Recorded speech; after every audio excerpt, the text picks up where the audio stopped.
Assalamualaikum student. Today we will discuss about the first topic of chapter 4 and lecture 30 structure of molecule. हम क्या करेंगे चौथे chapter जिसका नाम है स्ट्रक्चर ऑफ मॉलिक्यूल, उसका फर्स्ट टॉपिक क्या करेंगे डिस्कस करेंगे। ठीक है, टॉपिक नाम क्या है, why do atoms form chemical bond या वाई डू एटम्स रिएक्ट, यानी एटम आपस में रिएक्ट क्यों करते हैं। कई बार मैं आपको बता चुका हूँ कि आपके पूरे पीरियोडिक टेबल में सिर्फ एक ग्रुप है 18वां, जिन्हें हम कहते हैं नोबल गैसेस, वही स्टेबल है जिसमें helium, neon, argon, krypton, xenon and radon gases क्या हैं, इन्वॉल्व हैं। ठीक है, ये 6 नोबल गैसेस हैं जो कि पूरे पीरियोडिक टेबल में स्टेबल हैं, और बाकी जो एलिमेंट हैं तकरीबन कितने हैं 118 टोटल एलिमेंट हैं, 6 क्या है स्टेबल है, तो 112 112 एलिमेंट्स क्या हैं अनस्टेबल है। तो बाकी एलिमेंट्स की यही कोशिश होती है कि अपने आप को क्या कर लें, स्टेबल कर लें। वैसे कायनात का असूल भी ये, अगर इंसान को देख लें, हर किसी की ज़रूरियात हैं, तो अपनी ज़रूरियात पूरा करने के लिए वो क्या होता है, स्टेबल करने की खुद को कोशिश करता है। ठीक है, इसलिए पीरियोडिक टेबल में एलिमेंट्स जो कि स्टेबल हैं उनकी इलेक्ट्रॉनिक कॉन्फ़िगरेशन या उनकी तरह खुद को स्टेबल करने के लिए एलिमेंट्स क्या करते हैं, आपस में रिएक्ट करते हैं, कोशिश करते हैं। ठीक है, तो आपको बता चुका हूँ, जैसे आपके एग्जांपल है सोडियम, इसका एटॉमिक नंबर कितना है 11। एक बात बता दूं आपको, एटॉमिक नंबर 2 होगा, इसका 10 है, 18 है, 36 है, इसका 54 है और 86 है इसका।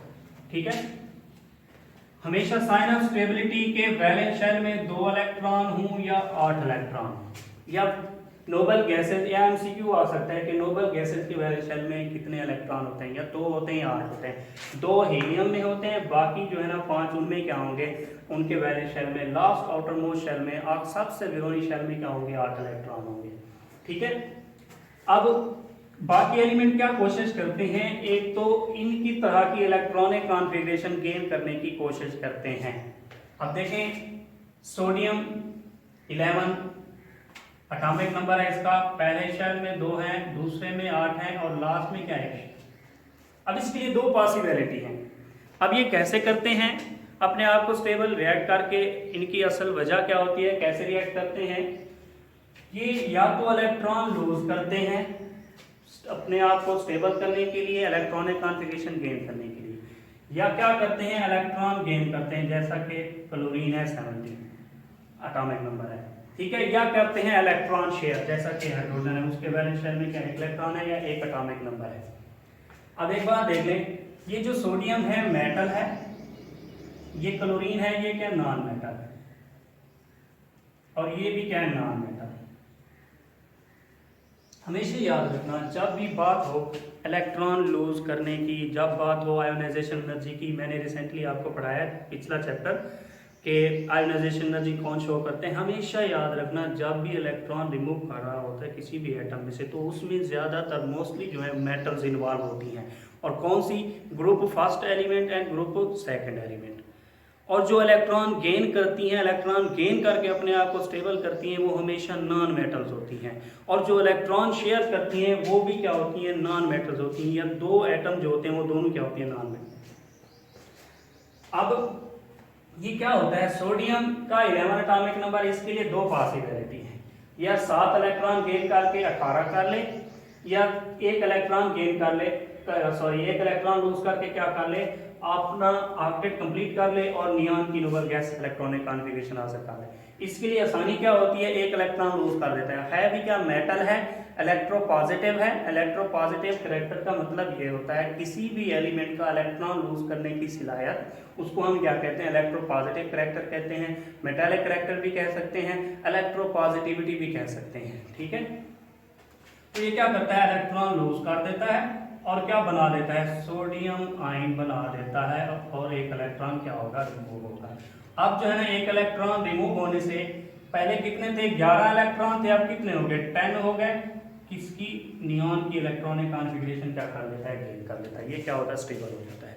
इसलिए एटम क्या करते हैं, रिएक्ट करते हैं और क्या करते हैं, केमिकल बॉन्ड बनाते हैं। ठीक है, अब ये क्या है, सोडियम आयन बन गया, क्लोरीन, ये नॉन मेटल है, इलेक्ट्रोनेगेटिव होती है, इलेक्ट्रोनेगेटिविटी शो करती है, या इलेक्ट्रोनेगेटिव करैक्टर जिसे आप कहते हैं, या नॉन मेटालिक करैक्टर भी कह सकते हैं, कि इलेक्ट्रॉन गेन करने की क्या रखते हैं, सिलाया रखते हैं।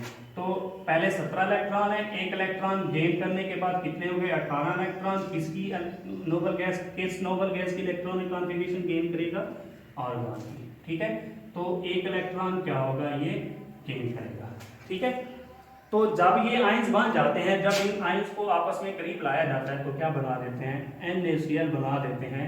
इसलिए एटम जो है आपस में, कौन फॉर एग्जांपल जैसे सोडियम है, क्लोरीन है, आपस में रिएक्ट करके क्या बना रहे हैं, केमिकल बॉन्ड बना रहे हैं। कौन सा, आयोनिक बॉन्ड। आयंस है ना, ये चार्जेस हैं, इन्हीं चार्जेस की वजह से इनके दरमियान फोर्स ऑफ अट्रैक्शन, जिसे आप इलेक्ट्रोस्टैटिक, कहीं पे भी लफ्ज आ जाए electrostatic, it means attraction between two different opposite stationary charges. ठीक है, तो इलेक्ट्रोस्टैटिक फोर्स ऑफ अट्रैक्शन क्या होती है इनके दरमियान, तो आपके पास जो बॉन्ड बन जाता है, आयोनिक बॉन्ड। इसलिए atoms react to gain stability by acquiring noble gas electronic configuration. Atom chemical bond क्यों बनाते हैं, रिएक्ट क्यों करते हैं, क्यों रिएक्ट करते हैं, अपने आप को स्टेबल करने के लिए। कैसे स्टेबल करते हैं, किसी भी नोबल गैस की इलेक्ट्रॉनिक कॉन्फ़िगरेशन हासिल करके खुद को क्या कर लेते हैं, कि हम पजीर कर लेते हैं या स्टेबल कर लेते हैं। ठीक है, एक क्वेश्चन कंप्लीट हो गया। ठीक है, शेयर करके भी कर सकते हैं। देखें, अब हाइड्रोजन है, अपने जैसे हाइड्रोजन के साथ क्या करेगा, रिएक्ट करेगा या इलेक्ट्रॉन शेयर करेगा। ठीक है, जब इलेक्ट्रॉन शेयर करेगा तो इसका क्या होगा, इसमें इसके वैलेंस शेल में 2 इलेक्ट्रॉन होंगे, ये 2 इलेक्ट्रॉन इसका भी हक है, इसका भी हक है। अब इसके वैलेंस शेल में 2 इलेक्ट्रॉन है, तो 2 इलेक्ट्रॉन किस में है, हीलियम में है, तो इट मींस ये क्या हो जाएगा, बाय शेयरिंग ऑफ इलेक्ट्रॉन क्या कर लेगा, खुद को स्टेबल कर लेगा। इसलिए क्या है, एटम आपस में क्या करते हैं, रिएक्ट करते हैं। ठीक है, अब 2 रूल हैं, 2 रूल, एक को हम कहते हैं डुप्लेट रूल, दूसरे को ऑक्टेट रूल। ठीक है, डुप्लेट रूल क्या है, attaining of 2 electron in their, attaining of 2 electrons of elements in their valence shell, अपने वैलेंस शेल में एलिमेंट्स का 2 इलेक्ट्रॉन गेन करना क्या कहलाता है, डुप्लेट रूल कहलाता है। डुप्लेट से मुराद है डबल, डबल मींस 2। अब ऑक्टेट रूल, ऑक्टेट ऑक्टा से निकला है, ऑक्टा का मतलब होता है 8। Attaining of 8 electrons of elements in their valence shell is called octet rule, यानी 8 इलेक्ट्रॉन का अपने वैलेंस शेल में एलिमेंट का क्या कहलाता है, ऑक्टेट रूल कहलाता है। अब इनमें डिफरेंस भी आ जाता है। अब एग्जांपल क्या, अभी हमने पढ़ी कि hydrogen and helium obey duplet rule. ठीक है, कैसे करता है हाइड्रोजन, हीलियम की noble gas electronic configuration gain करने के लिए क्या करता है, शेयर 1 इलेक्ट्रॉन, चाहे वो अपने जैसे के साथ करे, चाहे वो किसी और के साथ जिसे 1 इलेक्ट्रॉन की क्या होगी, जरूरत होगी, तो ये भी इलेक्ट्रॉन उसके साथ शेयर कर रहा होगा, वो भी अपना 1 इलेक्ट्रॉन शेयर कर रहा होगा, और क्या करेगा, ओबे कर रहा होगा किसको, डुप्लेट रूल को। अभी हमने ऑक्टेट रूल की एग्जांपल पढ़ी, एक तो सोडियम और दूसरा क्लोरीन।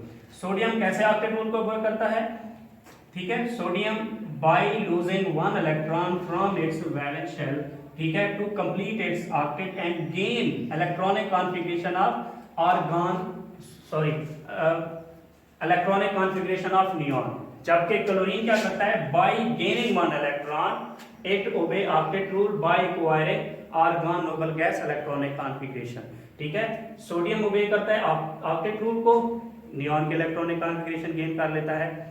क्लोरीन ओबे करता है कैसे, इलेक्ट्रॉन हासिल करके, ये इलेक्ट्रॉन लूज करके, ये इलेक्ट्रॉन हासिल करके आर्गॉन की नोबल गैस इलेक्ट्रॉनिक कॉन्फ़िगरेशन हासिल करता है, या दूसरे लफ्जों में ये भी 8 इलेक्ट्रॉन गेन करता है अपने वैलेंस शेल में, ये भी 8, तो ये किसको कर रहा होता है, ऑक्टेट रूल को ओबे कर रहे होते हैं। Sodium and argon, chlorine and argon both obey octet rule. Sodium by losing 1 electron from its valence shell to complete its octet in L shell, ठीक है, due to which they sodium atoms and argon obey octet rule.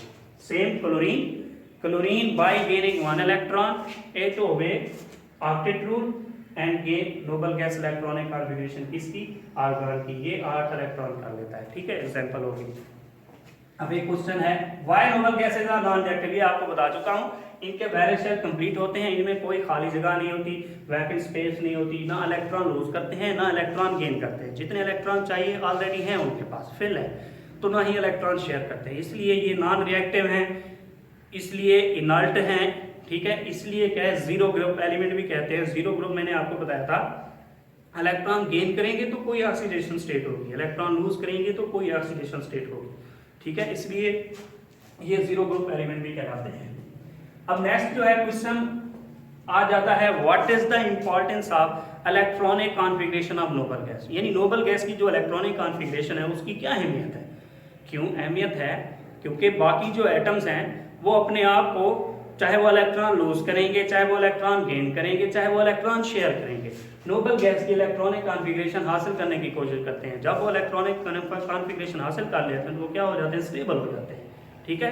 तो इसलिए noble gas की electronic configuration की क्या अहमियत है। अब एक और क्वेश्चन आ जाता है, how can atom accommodate 8 electrons in its valence shell या आउटर मोस्ट शेल, या दूसरे लफ्जों में इसका और भी क्वेश्चन हो सकता है, हाउ एटम्स फॉलो या ओबे ऑक्टेट रूल।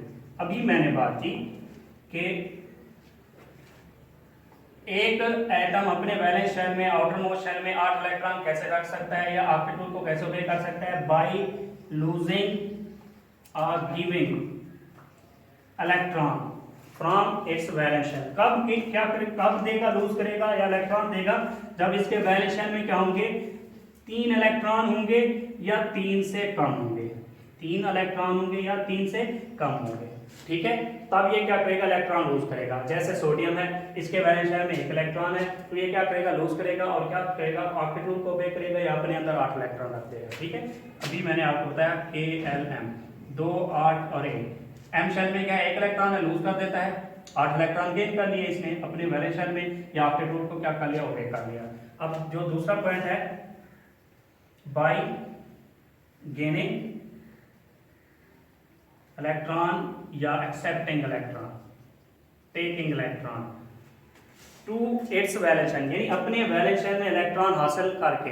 कैसे, कब करेगा, जब वैलेंस शेल में 5 इलेक्ट्रॉन हो या 5 से ज्यादा हो, 5 इलेक्ट्रॉन हो या 5 से ज्यादा हो, तो ये क्या करेगा, हमेशा इलेक्ट्रॉन को गेन करेगा। अब अभी एग्जांपल देखिए हमने क्लोरीन की, 17 KLM 2 इलेक्ट्रॉन 8 कितने 10, बाकी कितने 7, 5 से ज्यादा है तो लिहाजा ये क्या करेगा, इलेक्ट्रॉन गेन करेगा। कितने गेन करेगा, 1 करेगा तो 8 कर लेगा, 8 कर लेगा। इसलिए ये क्या करेगा, by gaining electron, by accepting electron, it can accommodate 8 electron in its valence shell, या दूसरे लफ्ज में हम कह सकते हैं एटम फॉलो ऑक्टेट रूल। अब बाय शेयरिंग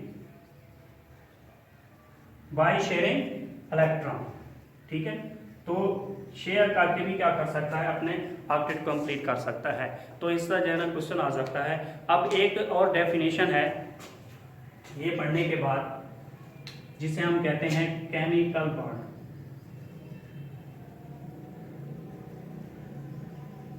या chemical force.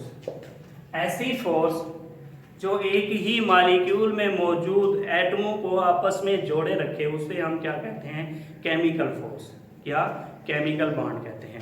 The force responsible for binding the atom together in a molecule is called chemical force या केमिकल बॉन्ड कहते हैं, ठीक है। तो उसे हम क्या कहेंगे, केमिकल बॉन्ड कहेंगे।